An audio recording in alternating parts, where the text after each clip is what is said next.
On October 12, 2016, Maxine McGill arrived home to find that she could not make entry into her flat that she shared with her friend and colleague, Alice Ruggles.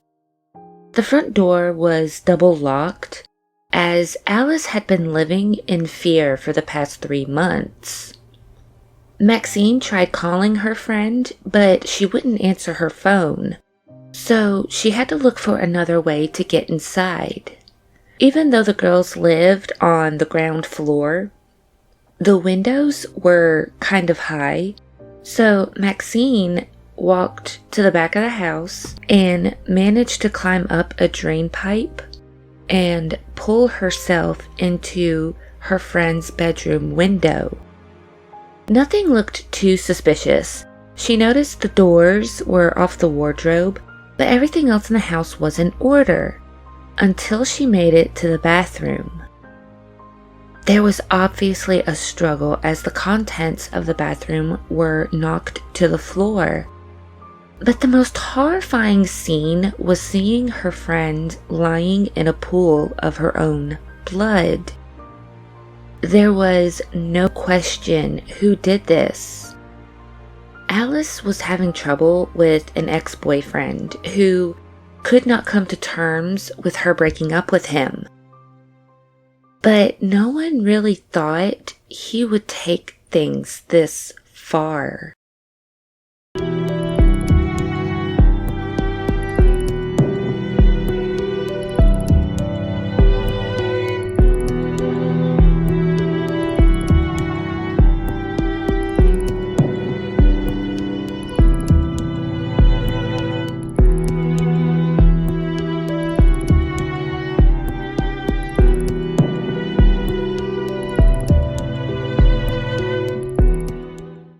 Welcome to another episode of Crimson Sin with Tamsin Leigh. I am your host, Tamsin Leigh. Full show notes and sources can be found at tamsinleigh.podbean.com. This episode is about stalking, awareness, and prevention. If you or someone you know is a victim of stalking, there are people and organizations to help. If you are in immediate danger from a stalker or really any person, always call 911 or your country's emergency service line. You can call or text a victim assistance specialist from Victim Connect at 1-855-484-2846. Again, that is 1-855-484-2846. Or you can chat with a victim assistance specialist at www.victimconnect.org. These sources can also be found in today's show notes.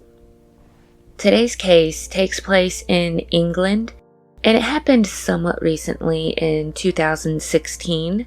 I found this case from watching the documentary My Lover, My Killer on Netflix, which is a British true crime documentary series, which tells the real life stories of people who were ultimately murdered for offending an obsessive lover. This case was the very first episode of the series. While the documentary was good and provided some enlightening details, I felt that the episode had a lot more potential than what was shown. But it was a great source for research because it provided eyewitness accounts from friends and families. It's still a great documentary to watch. Personally, for my research, I felt that there were things that were taken out that should have stayed in, but it's still a great watch if you enjoy watching true crime documentaries. The story of how Alice Ruggles was murdered rocked the country. Her story has helped raise more awareness about the dangers of stalking and bring more training to authorities to identify those dangers quicker. While her story ends tragically, her family and friends want to help others who are experiencing the same situation she was in. Alice Ruggles was born on December 24th, 1991. She was the third of 4 children for her parents Clive Ruggles and Sue Hills. Growing up with her sister and brothers in the quiet Leicestershire village of Turlington, the small village is located 87 miles north of London. Alice came from a very close-knit family and always made her presence known, whether by making jokes, mischievous pranks, or with her chats in the family WhatsApp group. She was described as being outgoing and a natural entertainer, as she would sing in school concerts and always led karaoke at friends' parties. Her mother stated that Alice was more of her advisor. Sue stated that her daughter would advise her on hairstyles, fashion, and makeup. She would even tell her what she should and shouldn't say. And of course, because her mother was a teacher, Alice would tell her what the students were thinking about her. Nick Ruggles is Alice's brother. He stated that Alice always loved making people laugh. She enjoyed entertaining others and that they got along very well while growing up. To her family, Alice was considered the family glue because she was the one that was basically the go-between if there was an argument or if there was something that needed to be figured out. She was the one who always helped, mitigate arguments within the family, and if someone was trying to keep a secret or failed to mention something and the family was wondering about it, she was the one that was like, I got it, I'll figure out what's going on. When she was 11, Alice discovered fencing at a PGL camp, and the sport became an important part of her life. Her father recalls that she became so involved with it that by the time she was 15, she went on to represent her home country and the East Midlands region on many occasions. Alice also found success on the national fencing circuit. When she was 18, Alice began selecting potential universities to attend based on the strengths of their fencing clubs.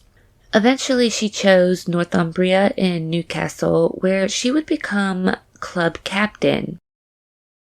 One of her proudest achievements was winning the women's épée at the Leeds Open in 2012. While in Newcastle, Alice was said to have loved it there. So when she finished her degree, she decided to stay there.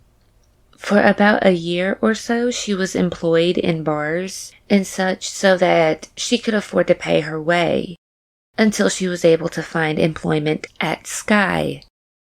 So Sky is a telecoms company that provides broadband, mobile and landline services and TV to millions of customers in the UK. While working at Sky, Alice's responsibility was to speak with customers and ensure they felt valued, which to many was a perfect fit for her because she was always good when it came to this. So Alice was happy in this position because she found something that she was good at and where her skills as a people person was valuable. A friend of Alice's named Jen said that she met Alice while she was still in university. They got to know each other because Jen's boyfriend was friends with Alice. They became friends very quickly. Jen stated that they went on a trip together to Sri Lanka. When they got on the plane, a guy in the seat next to them immediately took an interest in Alice. The friend posted a picture on Facebook of Alice with the comment, being 10 minutes into a flight and the guy next to Alice asks for her phone number. This is when Harry left a comment stating, I don't blame him. This was the first time that they became aware of each other's existence. Tremaine Dhillion, also known as Harry Dhillion, was raised in a strict military upbringing. Harry was an only child who was extremely privileged. It is speculated that for most of his childhood, his mother and father doted on their only child a lot, and that he was used to people doing what he wanted them to do. This speculation leads many to believe that he wanted everyone to worship him in the same manner that his parents did, which this is not confirmed. It's just speculated by authorities and experts. So while Alice and Jen were on their little vacation, the only place they could receive Wi-Fi was in the lobby. Jen stated that Alice would spend many hours communicating with Harry there. They had begun their relationship on October 11th, 2015. Within the first 10 days of knowing each other, Alice and Harry spoke a lot while she was still on vacation with her friend. To Jen, it appeared the couple started to develop a connection, and they seemed to be really invested in each other at this early stage. Alice and Harry were talking a lot, and to outsiders, it would appear that they were moving pretty fast, because even by the end of the month, they were both telling people that they were in a relationship, and they had not physically met each other yet. Jen recalled that she first noticed something was a bit off with her friend when the two went on a group trip to a cottage in Northumberland. She started receiving messages from Harry to tell Alex to text or call him. He even asked Jen if Alice would be able to use her phone to get in touch with him if signal was the issue. Jen further stated that Alice even started moving the furniture around in the room to find the best Wi-Fi signal so that she could remain in touch with Harry. It is safe to say that Harry seemed a bit controlling. Alice was on a little getaway with her friends, and he was constantly trying to get her attention, causing her to become distracted from her friends. And they still hadn't even met yet. So you would think that this would be a red flag. But I think to many, they were like, oh, it's a new relationship. It's like that puppy love phase, you know? Still, it was kind of her friends still noticed that there was this change, and they didn't like it. So I don't think that her friends necessarily felt that this was a red flag, but it was made apparent that they felt very uncomfortable with these actions he was showing. In January 2016, Alice and Harry finally met when he was on a 2-week leave. He was serving in a non-combat role as a Lance Corporal in Afghanistan, but came back to the UK during his leave.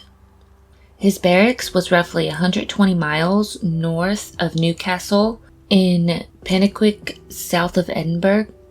He came down and spent a week with her in Newcastle, and the next week they both spent in Edinburgh together. Jen stated that Alice was very nervous when Harry came down to visit her in Newcastle for a week. Jen received many text messages from Alice while she was at work stating how excited she was, how great Harry was, all that stuff saying he was an amazing guy. She was very happy, so Jen was happy for her.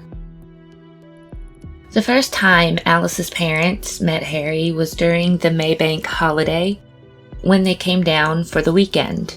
In the UK, certain countries celebrate what is called a Maybank holiday, which occurs on the first Monday of May, and is usually a day filled with festivities that marks the beginning of summer. Sue stated that Harry appeared to be very anxious to try and please them, while also trying to show them how much he cared for Alice. When they left, Sue remembers her husband telling her, he definitely just felt like he was trying to say the right thing. By the time the couple left, her parents felt like they didn't really know anything about Harry, because to them, it just felt like he was trying to put up a front for them the entire time. Alice's father, Clive, further stated upon first meeting Harry, there was nothing in his character that made him think that there was anything wrong with him or made him feel any dislike towards him.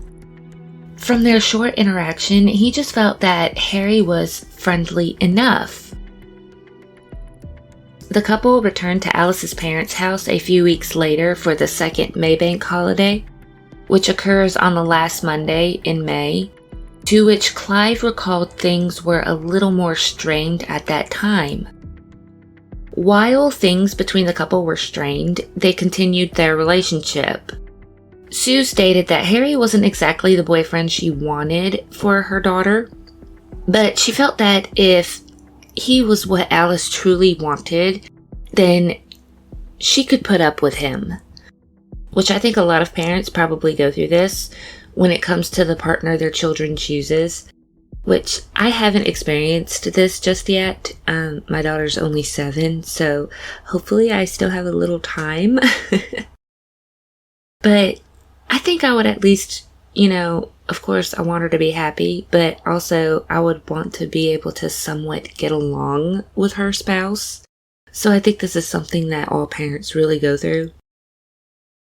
Alice's friend Jen recounts that Alice and Harry's relationship was on and off. There were days where they were happy and giggly, not a care in the world, where he was the nicest person. And then there were days where he was very demanding of her time, but in a way that if she could not or did not facilitate that in any way for whatever reason, he would almost sort of like penalize her. He would make mean comments towards her. Sue stated that there were a few indications early on of Harry's dangerous nature during Alice's online relationship with him, when he would make some negative comments about her. For example, he commented on the fact that she had quite hairy arms, and that while he didn't mind this about her, other men might. He even remarked about the fact that she had a big nose, which, personal opinion, he has no room to talk about anyone having a big nose. And I know that's an ugly thing to say, but I mean, he attacked her first. You don't make fun of someone's physical appearance. They cannot help the way they were born, So after these comments, everyone noticed that it became a real point of insecurity for Alice from that point on. Which, why wouldn't she all of a sudden feel insecure? Her boyfriend is picking out things about her physical appearance that he deems unattractive. It appears that he is kind of planting this seed of doubt in her mind to make her question if any other man but him would find her attractive. Jen recalled her friend talking to Harry over Skype when they had a fight. She stated that Harry made it a point to pull a really long blonde strand of hair from his uniform and inspect it in front of the camera lens to make sure that Alice could see exactly what it was. So he put it right up in the camera lens, so there was no doubt in her mind. She knew exactly what it was. Alice asked him what it was, and obviously she probably accused him of cheating, or at the very least, she probably questioned, where and how a long blonde strand of hair could get on his uniform. Because Alice didn't have blonde hair, and Harry did not have blonde hair. I mean, his hair was short also, so that would rule him out anyway. But instead of either just coming up with this lame excuse or just admitting to cheating or just anything, According to Jen, he just completely gaslit her and told her that she was crazy. He would tell her, "You're crazy. This is your issue. This is your insecurity. You need to work on this." Even though he was found out and made it apparent to her, he still made her question herself. When you gaslight someone, this causes that person to doubt their own sanity and begin questioning themselves and reality. So with this, we can only assume Alice was wondering if all of this was because of her. Then there was that doubt about whether or not what Harry was saying was actually true. Is this really an issue she needed to work on? Was she really insecure? The person starts questioning everything, and then feeling guilty for even questioning their partner. Alice's father, Clive, said that Alice started to lose weight, and she was losing confidence in herself. It was evident the change in his daughter because she was naturally a people person. She was outgoing. She was an entertainer. She was just not some shy girl that stayed indoors and didn't go out with her friends and stuff. But now she was gradually becoming more isolated. The things that he had said to her in the early stages of their relationship sounded more like compliments. At first, Harry would ask where she was going, what she was wearing, etc. And then gradually this became more controlling. One minute it would be really intense and he'd get very upset if she wasn't there to respond when he wanted her to. He would start contacting Alice's friends and other people, which would put pressure on her. In the end, it got to the point where he needed to know, or would demand to know, what Alice was wearing, when she was going out, and where she was going. Sometimes he would even just turn up. And this was a 2-hour drive away, when she'd just simply gone out with some friends. He would just turn up unannounced and uninvited. Word started getting out that Harry was back on Tinder and looking for relationships with other girls, to which she actually found out about because one of the girls messaged her. Alice didn't even know the person who contacted her. Another woman even told Alice, "Do you realize your boyfriend is cheating on you?" The person even sent her screenshots of all the messages. While this could have been someone just trying to start a lover's quarrel, there was no doubt in Alice's mind that this really was Harry talking to some other girl. When she confronted him about it, Harry denied ever setting it up. He told her that it was people in his squad trying to get back at him, but he would never say what exactly they were trying to get back at him for. Jen stated that Harry would manipulate and guilt trip her by telling her that this is your insecurity, that you don't believe me.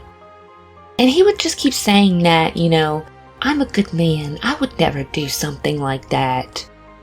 Alice's mother, Sue, stated that this is when her daughter thought, no, this is the line that I'm not prepared to cross. And that was it. She did not want to go out with Harry anymore. After finding out about his Tinder account and him being in contact with other women, Alice was just finished with the relationship. She broke up with Harry in August 2016. She was happy to remain friends with him, but didn't want to be romantically involved with him anymore. But to even remain friends became difficult for her because of his actions, as she would soon ask him to never contact her again. But Harry wasn't going to let go. He didn't want the relationship to end. Instead of dealing with this breakup in a healthy manner, he decided to start stalking Alice. He started bombarding her with hundreds of messages throughout the day. Harry tried to contact her on every platform. He would even leave her voicemails where he was crying, saying, "Alice, please, please, please, I can't do it." He would leave messages through texts and through all of the other messaging apps that Alice used. One day, he even took over her Facebook account. Alice knew that he had the password to her Facebook account, and Alice's father speculated that he may have installed spyware on her phone. He stated it was never proved, but they were convinced of it because as things went on, Harry just knew things that he couldn't have known unless he was spying on WhatsApp conversations. Alice's brother Nick had to help her get her phone wiped, set to the factory reset, and cleared to solve the problem.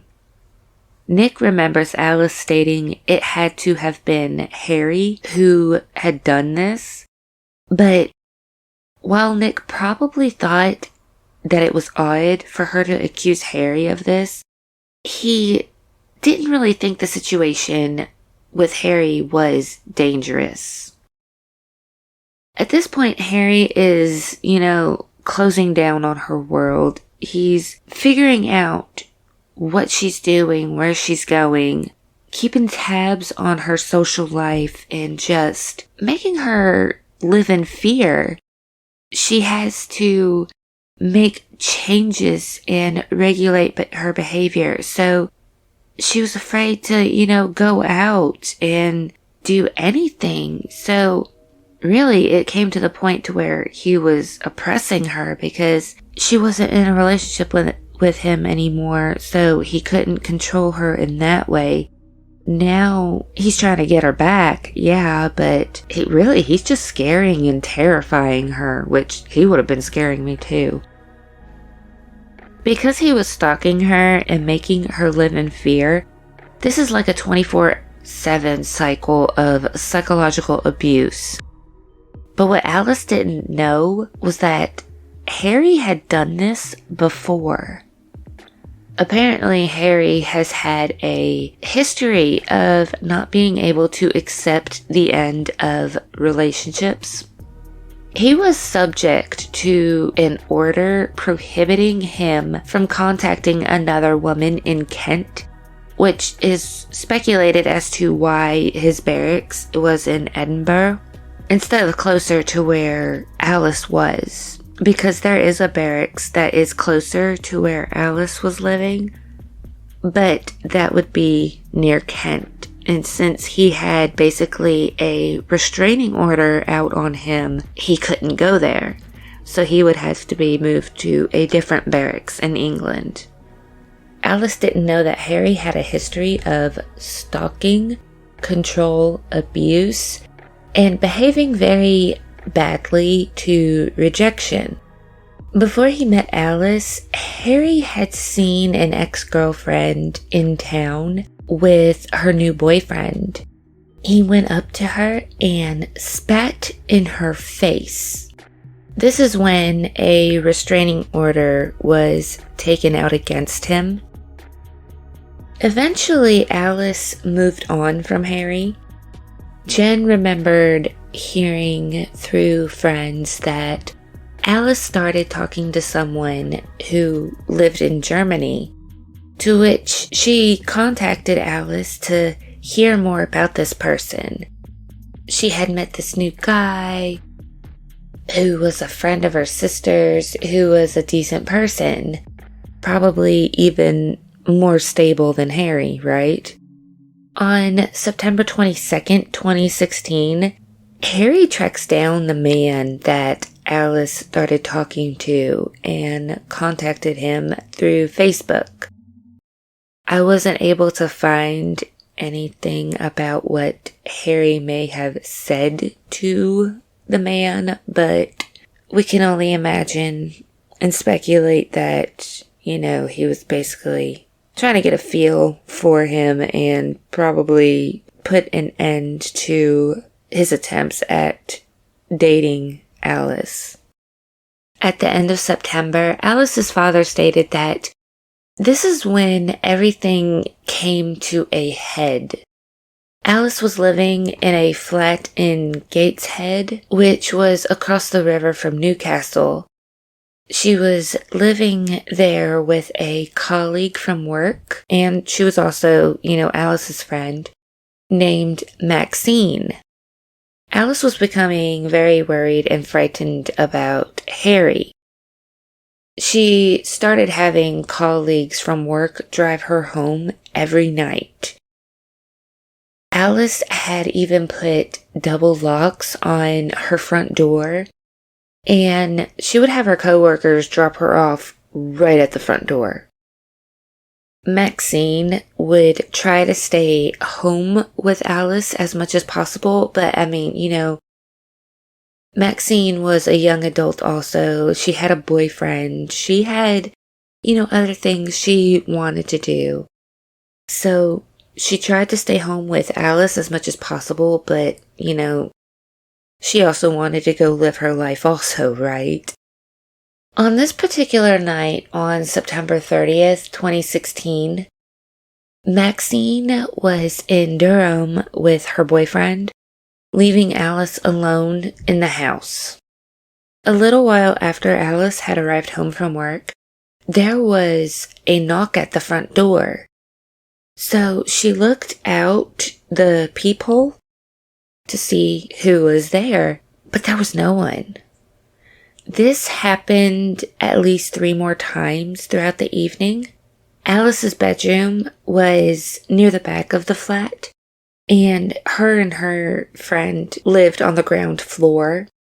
So the windows and such would have been easy to access, but theirs wasn't really easily accessible because their windows were higher.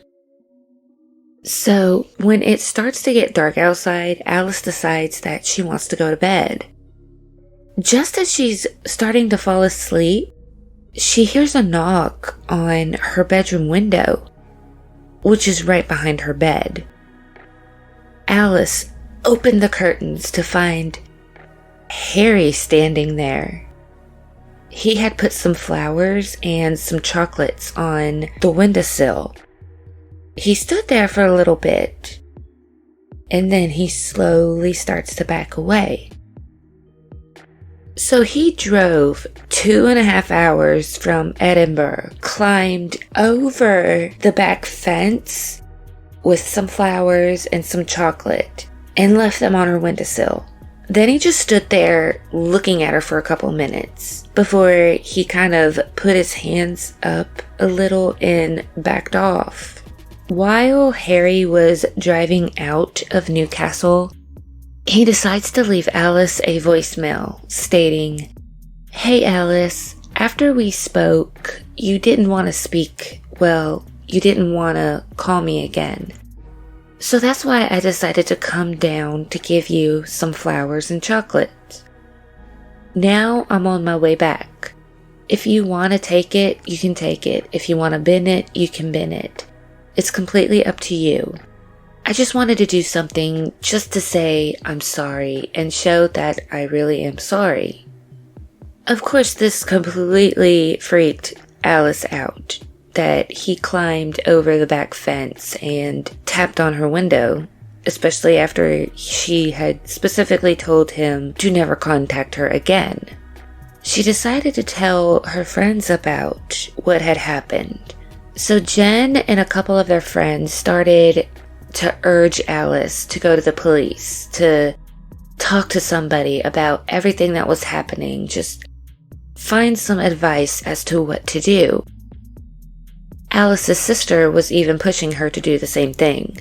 Alice's sister even called their mom and told her, "Mom, Alice is being stalked and it's pretty serious." So Alice decided to call the cops on October 2nd, 2016.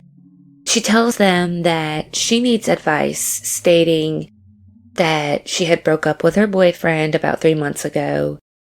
And since the breakup, she knows for a fact that he has hacked into her Facebook account and her phone, She further stated that he had been sending her a lot of messages, even though she had asked him not to contact her. And she continued to tell them what he had done that night on September 30th, where he put the flowers and chocolates on her windowsill.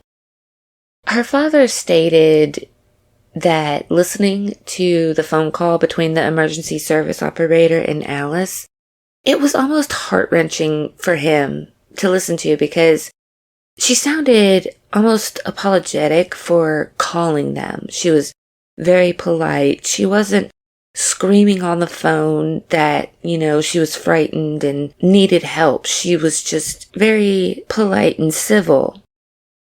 So even though she didn't scream at them, I'm frightened, help me, she still told them that Harry's actions were concerning, that she was worried, and the incident had her shaken up. So the policeman on the line told her she had two options. The first option would be that she could go to a solicitor and take out an injunction to keep him away from her. Which in retrospect, not many people would go this route because this requires you to go to the law for help.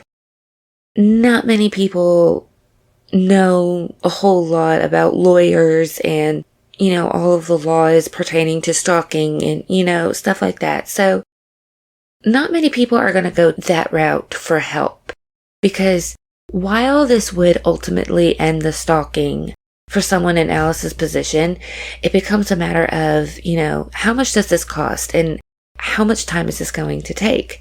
Because you're going through the law, it is going to take a long time. So would it really even be worth the price and time? The next option was that she could take out a police information notice, also known as a PIN notice. When you do this, if the person ever comes near you again, the person will be arrested. With this PIN notice, she was told that if Harry ever came near her or contacted her again in any way, then he would be arrested. This deeply upset Harry. It made him very angry that she went to this length to try and get rid of him. With Alice calling the police, she had inadvertently put herself in a lot more danger.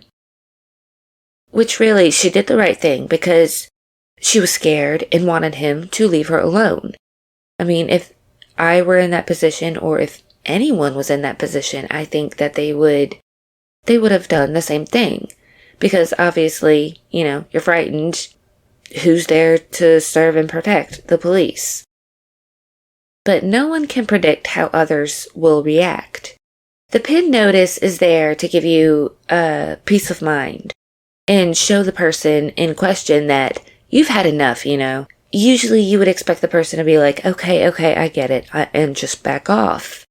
However, it only appeared to enrage Harry. So after Alice got the PIN notice put out on Harry, the next day, on October 3rd, Harry was told by his commanding officer to leave her alone. He agreed with his commanding officer that he wouldn't try contacting her or going to her again.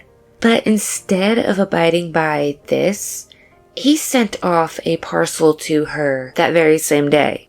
For a brief moment after filing the PIN, Alice felt that she could finally relax a little because the police knew all about Harry Dhillion, and she had a new boyfriend. Even her colleagues at Sky were ecstatic because they had their old, vibrant Alice back. Unfortunately, this would only last for a week. At the end of the week, on October 7th, 2016, Harry's parcel arrived in the mail. Jen told her friend that, she needed to call the police because he had broken his PIN notice, which, he's not allowed to contact her, mailing her something is contacting her. But unfortunately, the police were not very helpful. The contents of the parcel included old photographs of the couple together and a handwritten letter. At the bottom of the letter, it stated that he would not contact her ever again. Alice called the police to report the breach of the pin. The message wasn't threatening, but still. He reached out when he wasn't supposed to, and she told the officers that he had stated many times before that he would stop contacting her because she told him to, but he still contacts her. Alice wanted to talk to the officer who originally helped her fill out the pin notice, but he was on leave, so she had to go through a different officer. And the officer asked, if she wanted him to be arrested.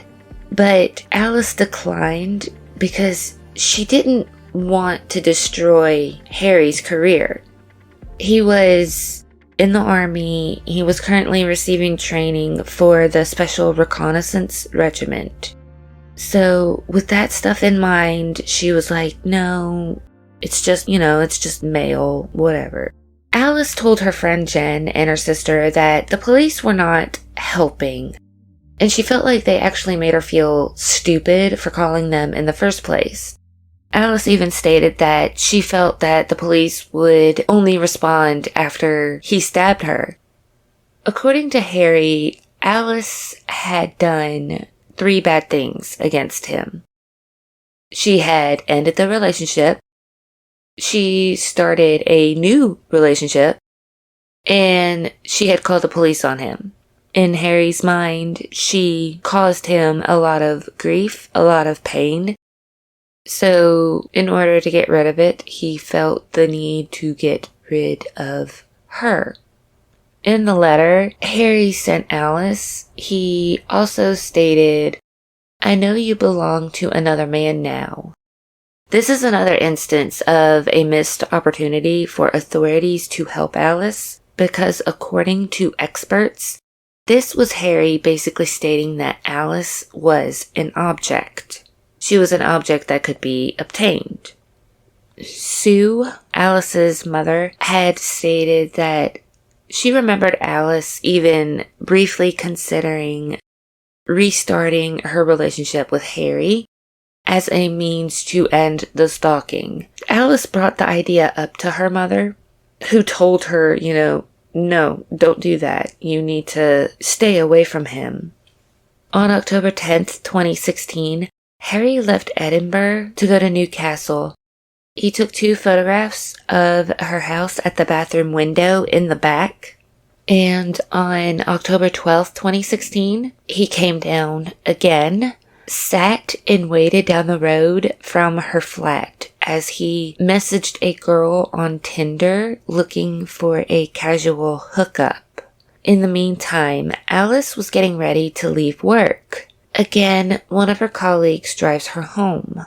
When she arrives home, she gets changed out of her work clothes and is messaging her boyfriend through WhatsApp. When at roughly 6 p.m., all communication with her stopped. Harry broke into the property through an open window. The events that unfolded in the house during the attack is mostly speculated by authorities. Obviously, there was a struggle. The door came off the wardrobe in Alice's bedroom. Alice tries to escape, but she can't get out the front door because she double locked it so that Harry couldn't get in. So she is now trapped in the house with him because with how fast he was coming at her, she had no time to unlock both the locks, then open the door and run out. Alice runs for the bathroom, the only room in the house where she thought she might be safe because there was a lock on the door. It was apparent to authorities that she got to the bathroom before he did because there were footmarks on the door where he kicked the door open. Then he took a knife and slashed her across the neck at least 6 times, cutting through to her spine. She also suffered 24 other injuries since Dhillion was much taller and weighed more than her. After doing this, Harry then flees the scene, leaving Alice's lifeless body behind. 20 minutes after the attack, Maxine arrived home. She wanted to grab some clothes because she planned on staying the night with her boyfriend. She found that the front door was locked and she couldn't get in. So the snick had been put down on the lock, and the only way to unlock it would have been if you were inside. So she knew Alice would have had to have been home, as someone had to have done it. So she tries calling her on the phone to find out where she is, but couldn't get in touch with her. To get in the house, Maxine went to the back, climbed up the drain pipe, and through Alice's bedroom window. She notices the wardrobe doors were off, but it was silent in the house. And really, the only thing that was amiss was that the wardrobe doors were off. So she started to search the house for Alice. When she made it to the bathroom was when she found her friend. Maxine immediately calls the police. And I'm not kidding, the call was just so devastating to listen to. She immediately tells them that it looked like her friend had been attacked, which, for the reasoning why Alice was living with her, it wouldn't be too difficult to figure out who did it. She continued to tell the operator that Alice's ex is an absolute psychopath, and that she had put in a statement about him 2 weeks prior to this. By this point, Harry was on his way back to Edinburgh. He dumped the murder weapon and Alice's phone along the way. He had enough time to get to the barracks to clean himself up and put his clothes in the washing machine. Maxine kept telling the operator and the officers that Harry Dhillion was the one who did this. He was the only one who could have done this. They found and caught him that night trying to climb out of the barracks. He was trying to climb out so he wouldn't have to sign out, to which it is speculated that it was an attempt to establish his alibi. Alice's parents received the horrible news at 2 a.m., which at this time, Harry was already brought back to Newcastle and was in custody. Harry refused to admit his guilt in the murder of Alice Ruggles. The case went rather quickly because of Dhillion's quick arrest. Prosecutors had to gather a lot of information for the case from social media, phones, CCTV, and witness accounts, which they found a plethora of evidence against him. He was less than helpful during interviews and changed his story a number of times, as each one was disproved. Harry was described as arrogant with police, Alice's family, and during court. To many, it appeared that he truly believed that everyone would believe any word that came out of his mouth. But first, let's go over his accounts of that evening. First, he told police that he never left Edinburgh, that he had gone shopping. This was disproved by his cell phone pings leading to Newcastle, as well as CCTV footage of his vehicle and him in Newcastle. Then he told prosecutors that he did go to Newcastle to talk to Alice, but when he left, she was perfectly fine. Another claim that was disproved, as they found her blood on his steering wheel and her DNA on his bangle. Lastly, he claimed that he was with Alice as she died, but the wounds were self-inflicted, and he went to trial with this story to try and prove his innocence. He claimed that Alice attacked him and died after accidentally plunging the carving knife into her neck when she fell. During the trial, Harry even taunted the Ruggles family. He looked across at Alice's father and said it was a shame that her father couldn't have been there with his dying daughter. It took the jury less than 2 hours to reach a verdict. Harry Dhillion was found guilty for the murder of Alice Ruggles. It was noted that he did not convey any emotion during his sentencing. The judge decided that the minimum sentencing of 22 years before he could apply for release would be fitting enough for his crime. He is currently being held at HMP Durham. Alice's mother felt tremendous guilt for not being able to do more for her daughter. She often wondered what she could have done to change the outcome. She harbored so much guilt that she stated when she testified against Harry as a witness, she was mortified what everyone would think of her and why she didn't do more to protect her daughter. Which I think all of us can understand her feeling guilty, but her daughter did everything she was supposed to keep herself safe. She was an adult living away from home.